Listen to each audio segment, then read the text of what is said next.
mind if I take it off you for my safety? Pull over this guy on a traffic stop. Looked to be a legitimate traffic stop. Doesn't seem to be combative. The guy showed registration and insurance. The officer noticed that he has a weapon on him. And so for the officer's safety, he said, hey, do you mind if I take the weapon off of you while we have this police encounter? I'll give it back to you after it's over. Oh, shit!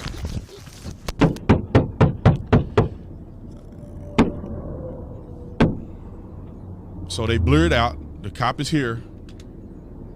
Deceased. This guy gets in the car. He takes off. I want to start it off with the same footage that Brandon Tatum showed there, which helps provide more context as to why some of these officers come out the way they do, so aggressively, because there is a worse scenario. That's always a possibility. It doesn't excuse them being assholes or anything like that or unreasonable. I'm just saying, this whole conversation, I think that's what it's missing the most, is the context. So right now, they've just pulled him over.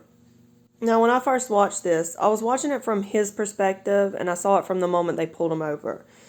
A little more context to help us understand what's going on here is how many miles did they follow him, which was 1.5, without him pulling over. So that gets them suspicious. That's why they came to do the felony stop, where they come out with their guns drawn, and they're highly suspicious, and they want to just bark off these commands and have him follow them.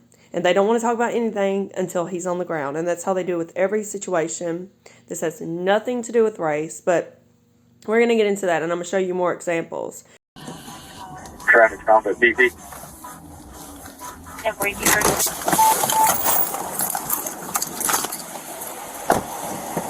Going back. Close the window down!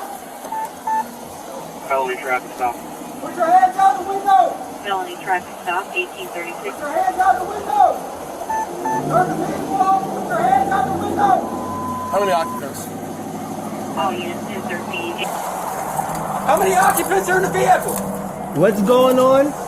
How many occupants are in your vehicle? It's only myself. Why are your weapons drawn? What's going on? Open the door slowly and step out! Open the door! I'm not getting out the vehicle. What's going on? Get out the car! Open the door slowly and get out! What's going on? Get out of the car now! Okay, I don't want to stop it too much, but this context thing is so important because the media, when I watch the mainstream version of this, they just show the little snippets and clips. They don't show him say, I'm not getting out of the car. It looks like he's complying. They're being crazy. They just show the clips where the cops are screaming. He's politely saying, what's going on? Just talk to me. He's been getting pepper sprayed. Then they even added in, the cop kicked him. And you'll see where that comes in. But my point is, they're trying to spin this a certain way. When I was growing up, the saying was, another white baby fell in a well, because that's what the media reported on. It was all white people. That's what they seem to care about. And so now it's the opposite. But I don't think it's for the right reasons. I don't think it's because they care about these people. It's because they're trying to spin this narrative that black people are being gunned down. Nobody mentioned that the windows are so severely tinted that they could not have possibly known his race. You know what I mean? That's one of the reasons they wanted to stop him. They couldn't see the tags in the back.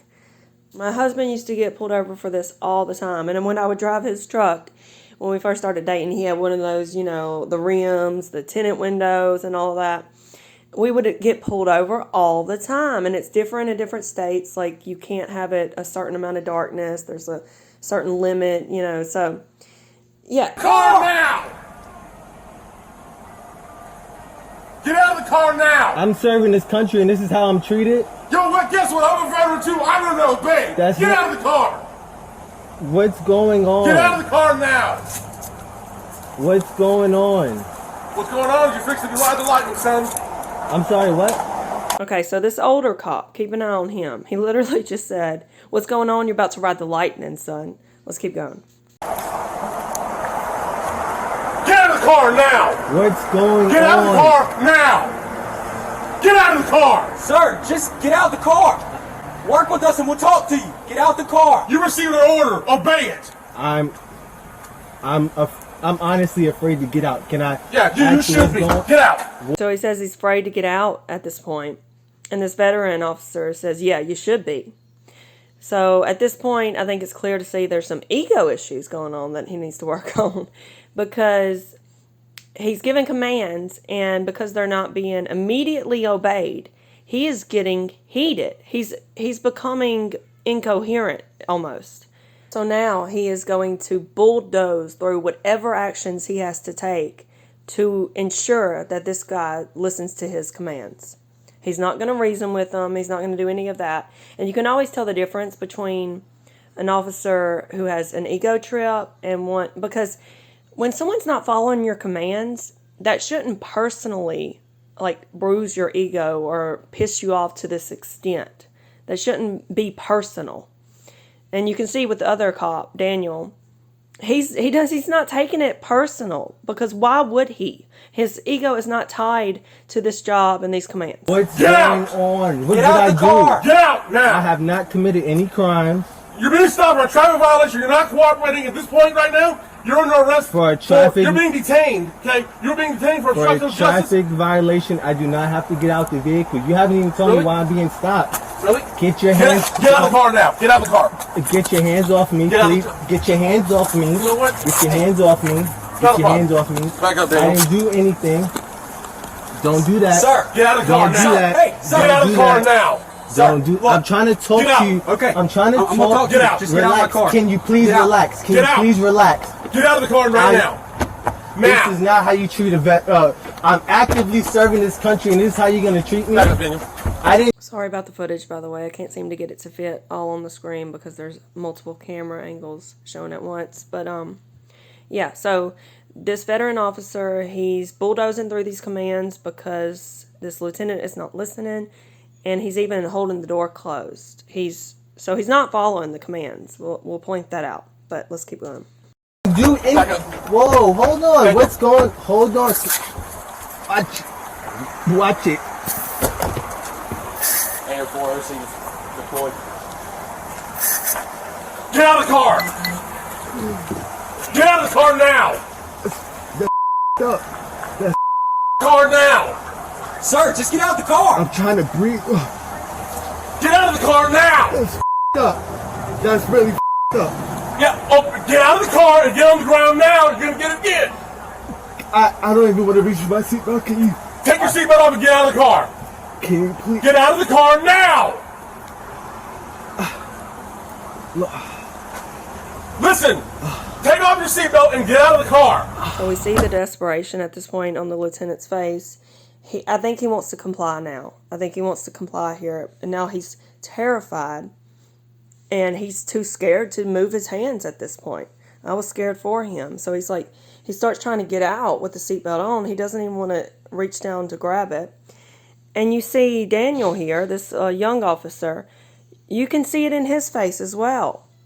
He's concerned. This is a policing issue. I feel like if this veteran officer weren't here to bulldoze through these commands instead of trying to speak to this man, I don't think Daniel would have went through all of this. I think he would have tried to talk to him. But then there's something about once you start giving these commands, I don't know if this is part of their training. Maybe somebody in the comments can tell me. They started this as a felony traffic stop, and I'm going to show you some more examples where, you know, women were in labor. I know one personally that this happened to, and they were speeding, got stopped with, you know, guns drawn like this. And it's like once they start giving those commands, they just want you out of the car, on the ground, and they will not even talk to you until then. So maybe that's part of it. And if that's the case, if they're told they have to do that, then how can we say the officers were wrong here? I feel like, though, they should be able to talk to the person. You know, even if it starts out as a felony traffic stop, they should be able to communicate with his hands out of the window.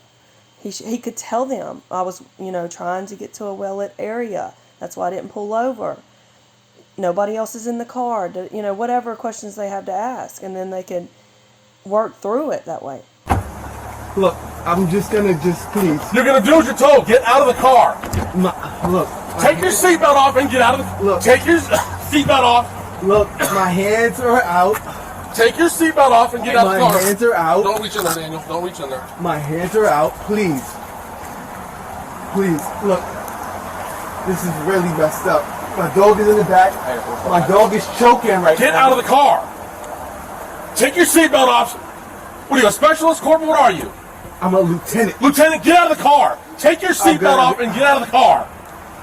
You made this way more difficult than it had to be. You just complied.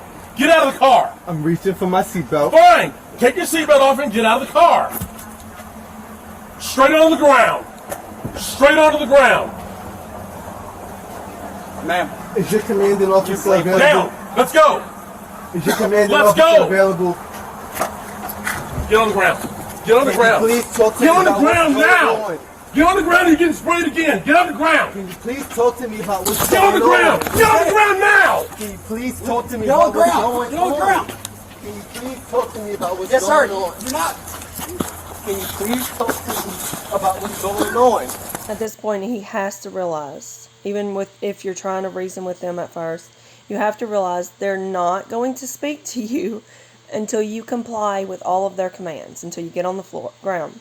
And this is where the media said they kicked him. They were trying to trip his leg so they can get him down because he wasn't going down. I'm not saying that's right. I can just tell this other cop really wants to talk to him, but for whatever reason, he feels like he can't until he is on the ground. Why am I being treated like this? Why? You're not cooperating. Get on the ground. Why am I being treated like this? This is really messed up. This is really messed up. Sir, well, just This work is with really, this is up. Okay, I turned around on you at Food Line. I actually came out of Cost Plus, and I came up behind you. I saw you before you turned. And you had no tags displayed. I see it, but per the law, it has to be in the license plate bracket. I understand it's paper, and I understand why it's there. Yes. But at that time, I had no idea. I didn't know that you had a vehicle registration until I approached your car. All this was going to be was, hey man, I stopped you. You didn't have a tag. You got your driver's license. I'd have ran you, and you'd have been on your way. Okay? What would have been a 2-minute traffic stop turned into all this. I've never looked out the window and saw guns blazing immediately. So the reason we did that is because we followed you for 1.5 miles with lights and sirens on, and you didn't pull over. Now, as a military officer, most people know this anyway, but as a military officer, this is what confused me. Why didn't he call 911 or the police station and say, hey, look, the reason why I'm not pulling over, dispatch can easily talk to the police officer that's following you, and they can tell them why you're not pulling over. So they're not thinking this is something that it isn't. They can understand more about what's going on before, y'all do pull over. Maybe this was Virginia, so maybe there was no signal, cell phone signal, but he did start getting his phone set up and all of that. Granted, that could be, to protect his own rights, I'm going to get into this story because I actually know this woman this happened to. Now, the veteran officer comes over and talks to him as well, and he starts saying things like, oh, we can let you go, and just you be on your way once your eyes are clear enough to drive. This all didn't have to be all this. You made it happen because you wouldn't follow commands, Or we can give you all these tickets, and you might get more trouble with the Army. And so because he said that, I guess, and because of everything that happened, well, the lieutenant chose to leave, right? But then afterwards sued these cops. And so the veteran officer is fired now.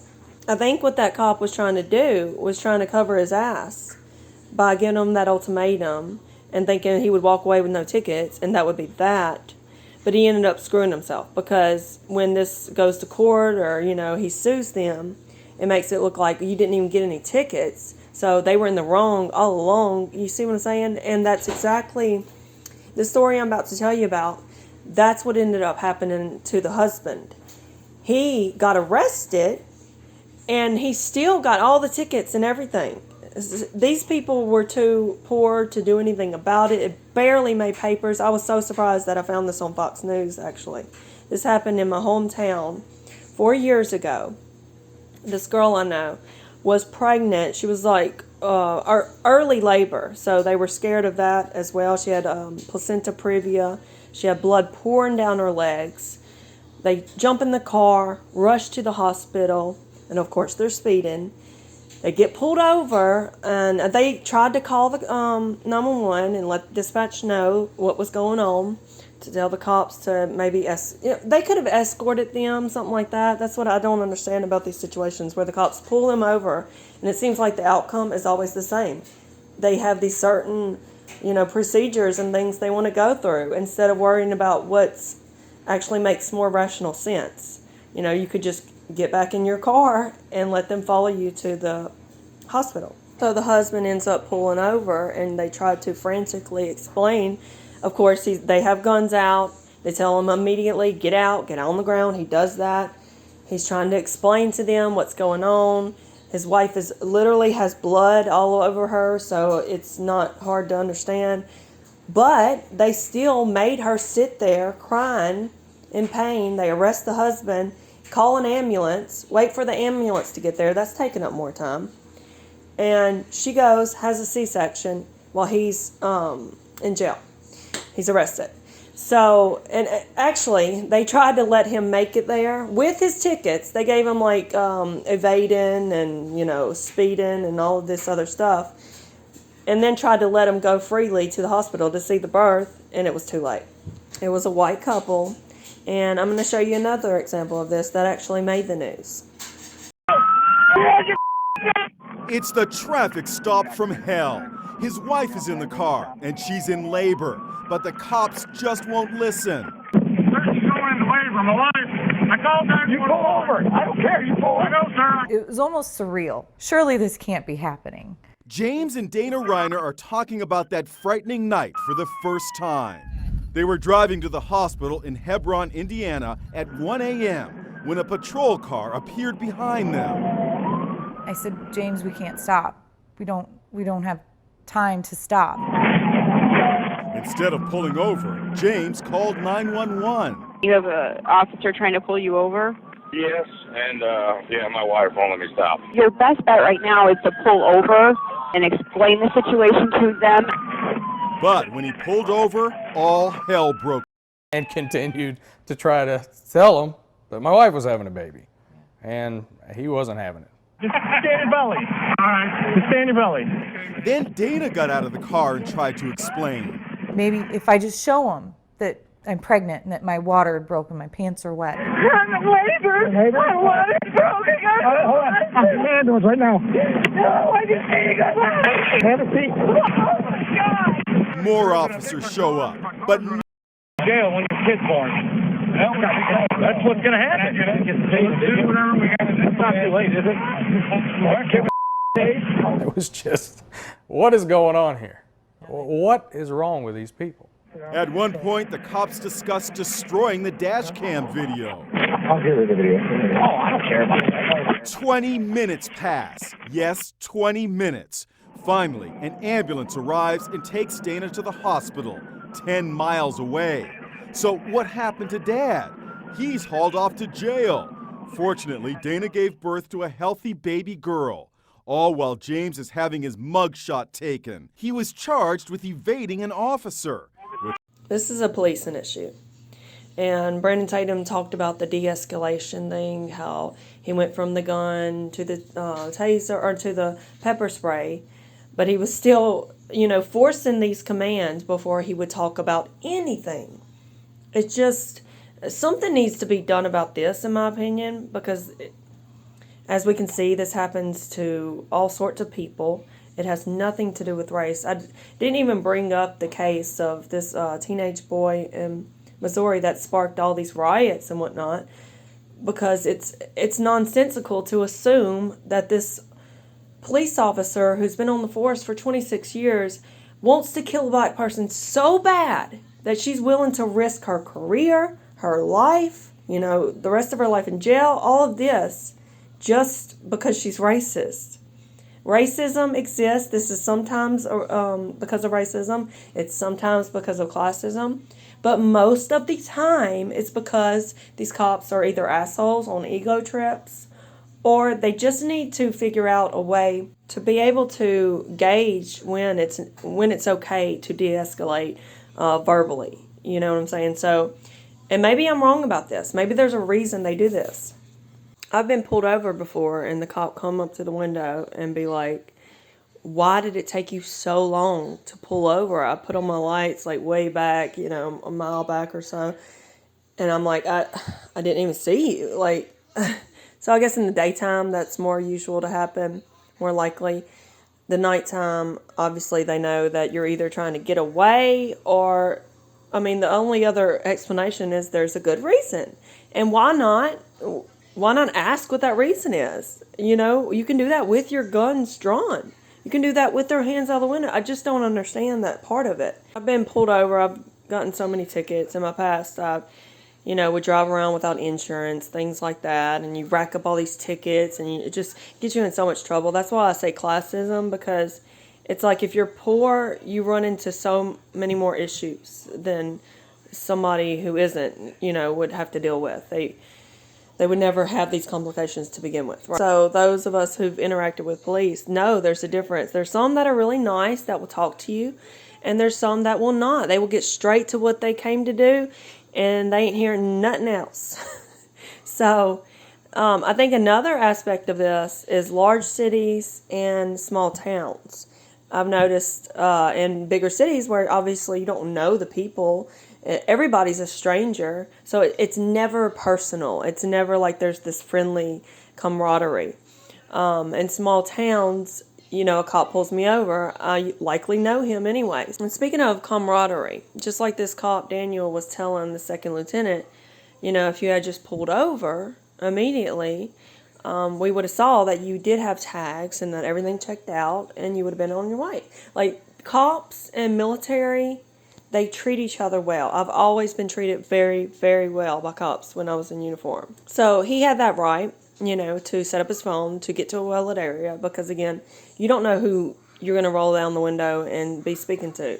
It could be Daniel, and it could be this other guy who may be hostile and angry even like when you first pull over. So I'll tell a quick story and then I'll wrap this up. When I first joined the military, I had this roommate that was not, she was not such a savory character. You know, she had people in and out of the house, buying drugs, doing things, partying all the time, you know, that sort of thing. And I wasn't actually living that lifestyle. I needed someone to split the bills with because I was struggling, trying to go to school and all this other stuff. And the cops in that little town, because we also, where we were renting, it was in a quote-unquote bad neighborhood, you know, where things like that happen. And in that side of town, they would recognize my car coming in and out, and I guess they were watching what other kind of people were coming through there. And I got pulled over one day, and it was this black officer and this white officer. And the black cop was like questioning me. He was asking me why he's always seeing all these sorts of people in my car, and I was like, well, you know, sometimes I'll let my roommate borrow my car, da-da-da. He knew I was in the military. He knew I was young, and I think he could understand that I wasn't one of these bad kids, like I was trying to do something good. And anyway, they asked to search the vehicle. I was like, sure, you know, whatever, I don't care. I guess I was naive, and I thought, you know, because I wasn't doing anything wrong, I didn't think about all the other people in my vehicle could have left something behind, and they did. And so they find this just stray bud in my back seat somewhere, and they show it to me, and I was floored. I was thinking of all, you know, what was going to happen to me, and I would be kicked out of the military, and I would be arrested, and all of this stuff. And the white cop wants to follow through with procedure. The black cop tells him to go back to the car, and he comes back and talks to me and gives me like all of this fatherly advice and tells me I need to, you know, start paying more attention to who's just riding through in my car, and I need to get rid of my roommate, and I need to stay focused on what it is I'm doing, you know, with school and everything like that. And I couldn't believe it. I was so happy, and I actually took his advice and started being more responsible with that sort of thing. And I did actually end up kicking her out. So the moral of the story is some people will treat you like a human and try to work with you, and some people won't. And that goes for cops as well. Police officers are human. You have to look at it from every perspective. So like I said, when I first watched it, I was watching it from the lieutenant's perspective, and I was angry and anxious and upset for him. And then I looked at the police officer's perspective and all of the context that wasn't included in the first clip I watched. I've talked too much, so now I can't show the way the media is reporting on this, so you can get a full picture of just how much they manipulate these stories and leave out pertinent context. But I'll link it in the description. And yeah, what they've done is the white baby in the well is now the black victim. I think most people watch just these little snippets that are manipulated so heavily by the media. And so they just get so worked up, and we see all these movements, and we see the riots that are unnecessary and stores burning down. Like, none of this is helping what we claim to want to help, right? This one wasn't caused by racism. The last one sparking all the riots was not caused by racism. And people at this point, I don't even think they care. They're watching these little snippets that the media has manipulated, and that's that.